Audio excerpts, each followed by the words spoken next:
नमस्कार, मैं हूं आशीष चित्रांशी और आप देख रहे हैं द न्यूज लॉन्चर।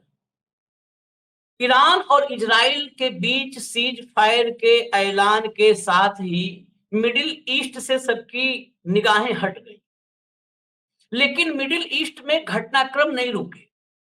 ये चूक शायद हम लोगों की हो सकती है कि हम मिडिल ईस्ट से निगाहें हटा लिए कि अब वहां पर सब कुछ ओके है, ऑल इज वेल। ऐसा है नहीं। ईरान ने अभी भी इजराइल और अमेरिका को सबक सिखाने की अपनी जिद को कायम रखा है। खामेनेई सुप्रीम लीडर ईरान के जिस दिन से इजराइल और ईरान की जंग शुरू हुई थी, उस दिन से सार्वजनिक रूप से कहीं नहीं नजर आए थे, कहीं भी नहीं दिखे।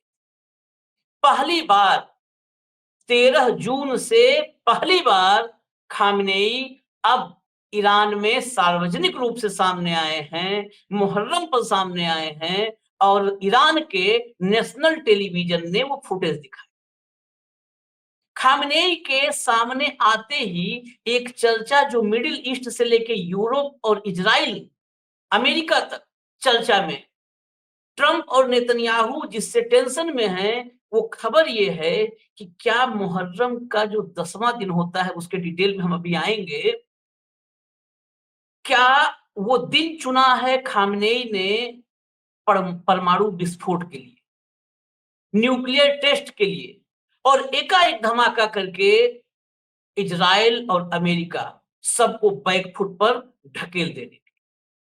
इन मतलब ये जो इजराइल, अमेरिका और ईरान के बीच इस ट्रायंगल के बाहर एक खबर और है। इजराइल पर फिर मिसाइल अटैक हुआ है, लेकिन ये मिसाइल अटैक ईरान से नहीं, खामेनेई से नहीं, उसके प्रॉक्सी से हुआ है। यानी इजराइल सिर्फ एक तरफ से नहीं घिरा है, घिरता जा रहा है। और सबसे बड़ी बात कि ईरान के साथ करीब करीब पूरा इस्लामिक वर्ल्ड, सऊदी अरब या कुछ एक देशों को छोड़ करके जिनसे अपनी निजी रंजिश है, वो भी फिलहाल अभी न्यूट्रल ही रहने की कोशिश कर रहे हैं। बाकी इस्लामिक वर्ल्ड ईरान के साथ खड़ा नजर आ रहा है। और शिया कंट्रीज, चाहे जितनी भी, बहरीन हो, बहरीन से लेके इराक तक, शिया कंट्रीज जहां शिया बहुलता है, वो सब के सब खामेनेई के पीछे खड़े हो गए। भाऊ को लाइए जरा चर्चा में खबरें विस्तार से बता देते हैं। स्वागत है भाऊ आपका। बस 15 से 20 मिनट में सिर्फ तथ्यों पर और तथ्यों पर आपके टिप्पणियों के साथ ये कार्यक्रम हम खत्म कर देंगे। सबसे पहले लाइए खबर दिखाइए। जो हाँ, ये देखिए, जो क्या ईरान में कांपने वाली है जमीन, आज खामनेई करेंगे बड़ा ऐलान। दरअसल ये खबर के भीतर की खबर में बताऊं तो इजराइल और ईरान के बीच जो शांति है, इसके पीछे अयातुल्ला अली खामेनेई का इंतजार था अब तक, और खामेनेई सामने आ गए हैं। ईरान से आईएईए को बाहर कर दिया गया है। परमाणु मिशन को लेकर ईरान खुली चुनौती दे रहा है। और अब जब मुहर्रम की 10वीं है, तो इस मुहर्रम की 10वीं पर माना जा रहा है कि ईरान परमाणु परीक्षण कर सकता है। खामेनेई शनिवार को आशुरा आशुरा एक खबर और दिखा दीजिए जो सामने आए, अगली खबर है सामने आए जब। हाँ, ये देखिए, ये खबरें अब सब जगह लग रही हैं कि कहाँ छिपे थे। दरअसल आशुरा से जुड़े एक शोक समारोह में पहली बार सार्वजनिक रूप से सामने आए और नेशनल टेलीविजन पर भी वो दिखाए गए।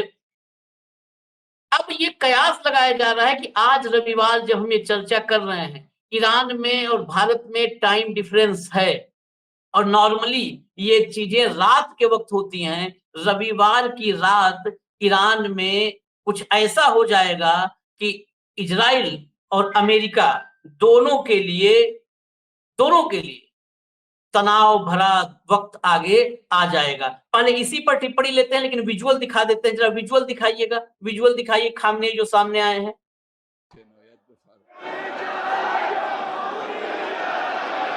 ये ये हाँ, कर दीजिए, इसको चलने दीजिए।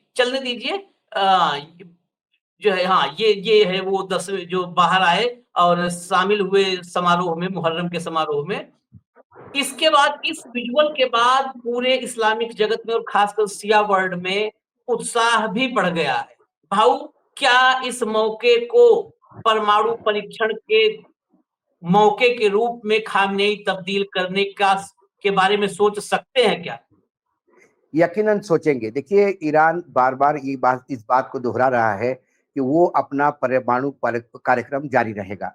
जब वो लगातार ये कह रहा था, इंटरनेशनल एजेंसीज जो यूनाइटेड नेशंस की जो ऑब्जर्वर्स है वो बता के गए कि भाई 2009 के बाद ईरान ने कोई बम बनाने का प्रयास नहीं किया, ना ये कोई बम यानी परमाणु हथियार बना रहे हैं।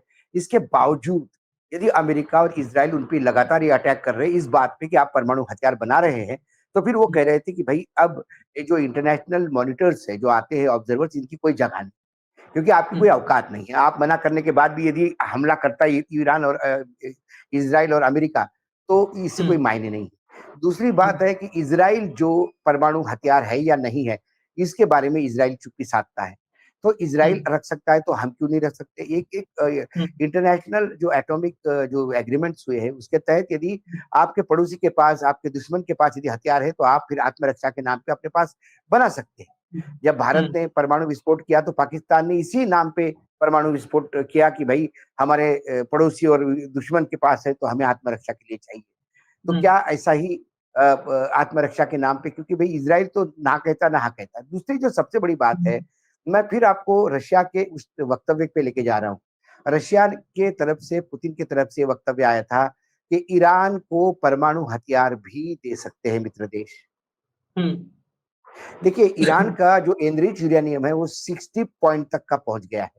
आपको 90 पॉइंट पे एनरिच करके आपको एटॉमिक बॉम्ब बनाना कोई अब ये रॉकेट साइंस नहीं रहा है।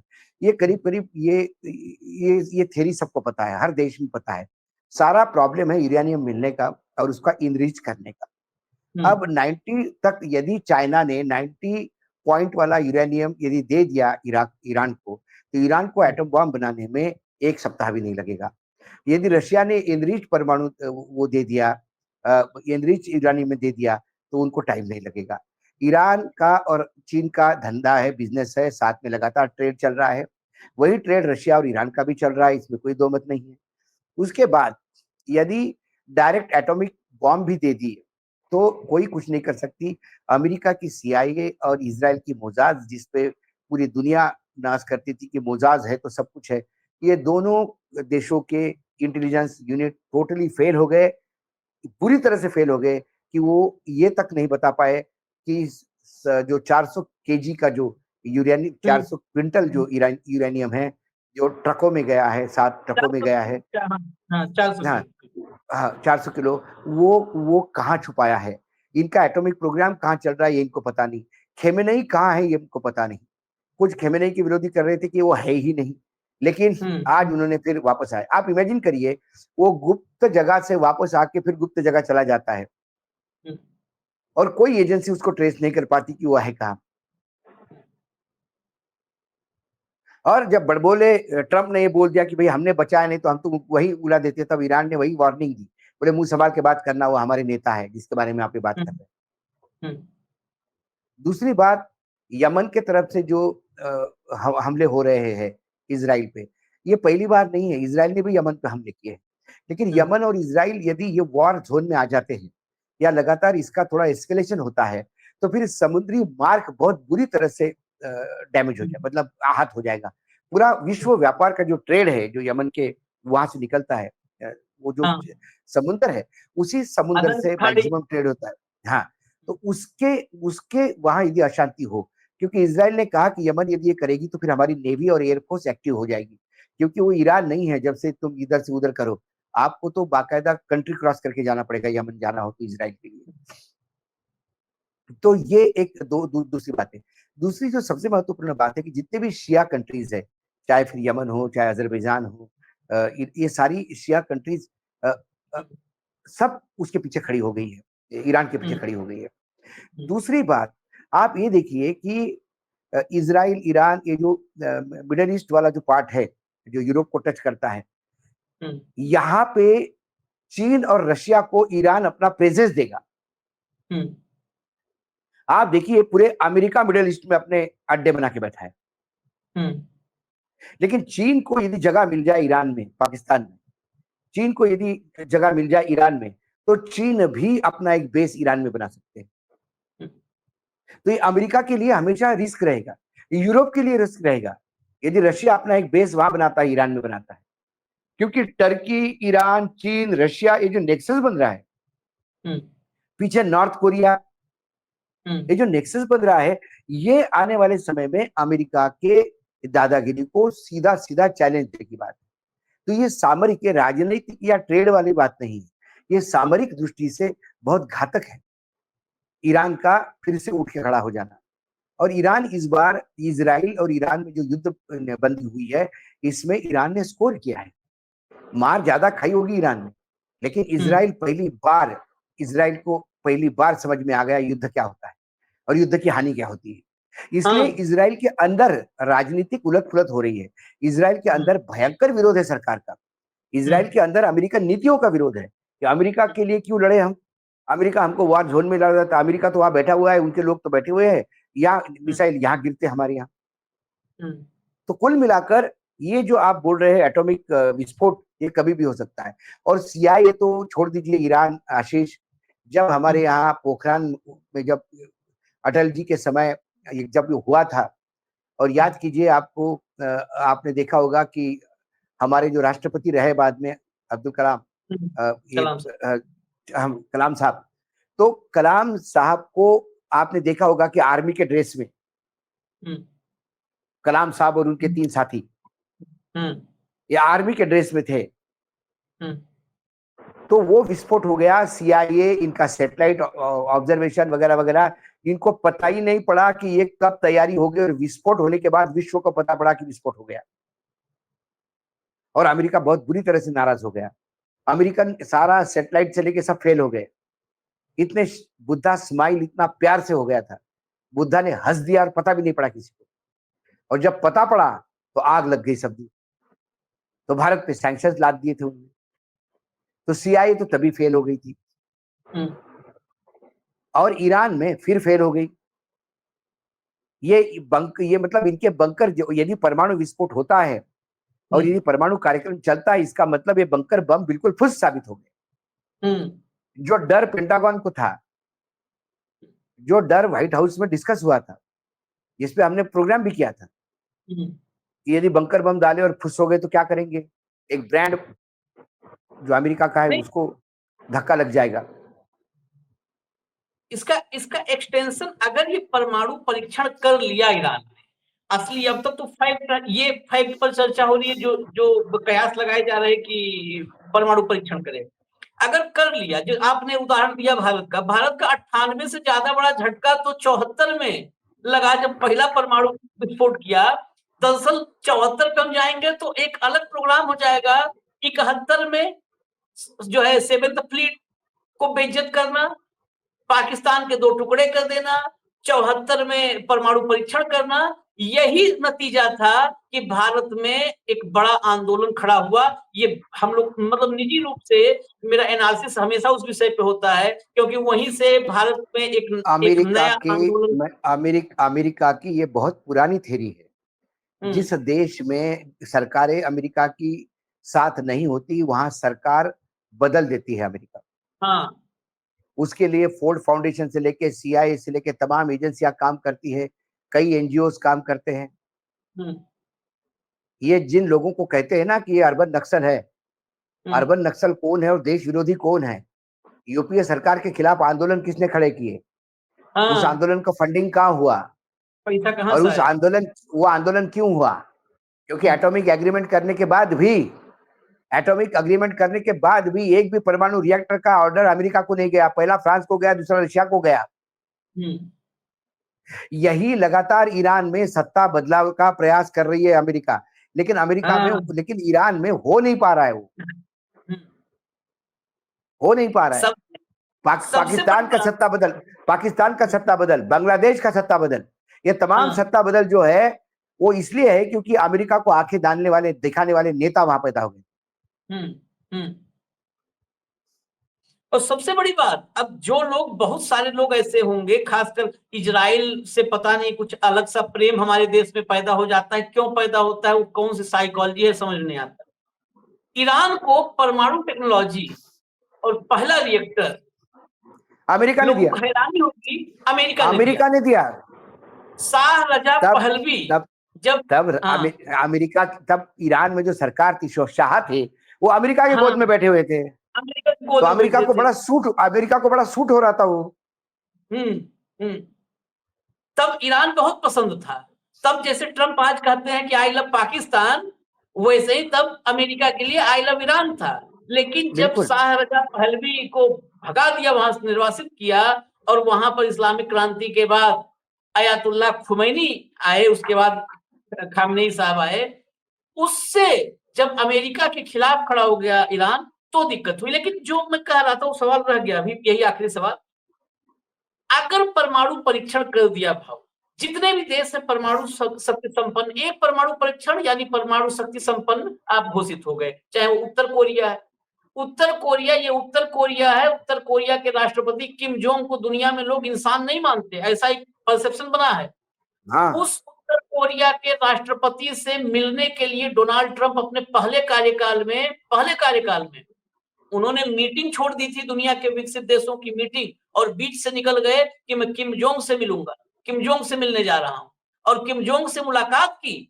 जो अमेरिका उत्तर कोरिया को आज तक देखना नहीं चाहता था, नक्शे से धरती के मिटा देना चाहता है, वो किम जोंग से यही ट्रंप गई, कोई दूसरा नहीं, यही ट्रंप गए मिलने। एक बार परमाणु शक्ति संपन्न हो जाने के बाद, अगर उन देशों के पास खासकर इंटरकॉन्टिनेंटल मिसाइल्स हैं, हाइपरसोनिक मिसाइल्स हैं, फिर वो कितना बड़ा सुपर पावर हो, अमेरिका हो, वो कोई हो, उसके बाद आप उसके सामने ऐंठ नहीं पाएंगे।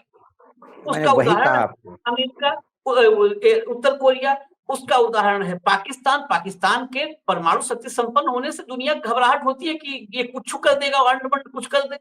चीन है, सब है।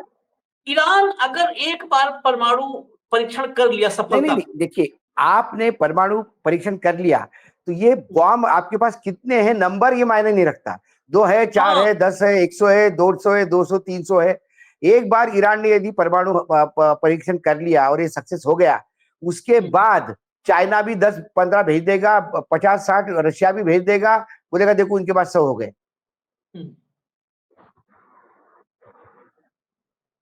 फिर उनके लिए प्रोटोकॉल ही अलग होता है। नहीं, और एक बार अगर बना लिया तब तो फिर आपको यूरेनियम चाहिए। और दूसरी बात, उसके अलावा सबसे बड़ी बात है कि आपके पास 10 है। एक ही पेलोड काफी है एक देश को बर्बाद करने के लिए। एक ही उसने पेलोड। दूसरी बात ऐड ऑन करना, और भी जो तथ्य, मिसाइल, आखिर पेलोड मतलब कैरी कौन ले जाएगा, कौन मिसाइल। ईरान ने ये दिखा दिया दुनिया को, और बड़ा खौफ क्यों है, ईरान ने दिखा दिया कि मिसाइल टेक्नोलॉजी में वो बहुत आगे है।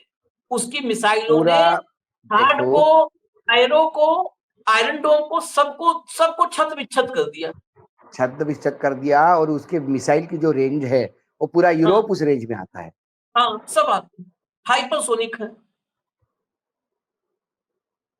उसकी फतह मिसाइल, फतह 1, फतह 2, कितनी मिसाइलों पर तो आपने उसके एक के बाद एक इन मिसाइलों का इस्तेमाल ही नहीं हुआ पूछो युद्ध में। पूछो हाँ, कुछ, अभी तो कुछ ना टेस्ट भी नहीं किए उन्होंने, हम्म मतलब उन्हें युद्ध में उपयोग में भी नहीं लाए। हम्म ये जो बी कैटेगरी का माल था, इसी ने इनका डोम ध्वस्त कर दिया था। हम्म अब तो स्टॉक तो उनके पास अभी बाकी बहुत बचा है।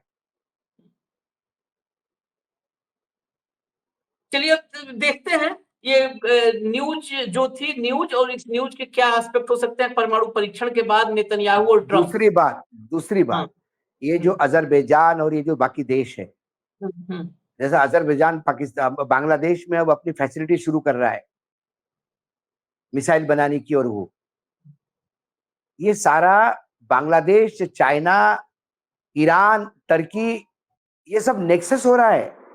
हाँ, आप इसको इंडिविजुअल इकाई करके मत जोड़ो। हम्म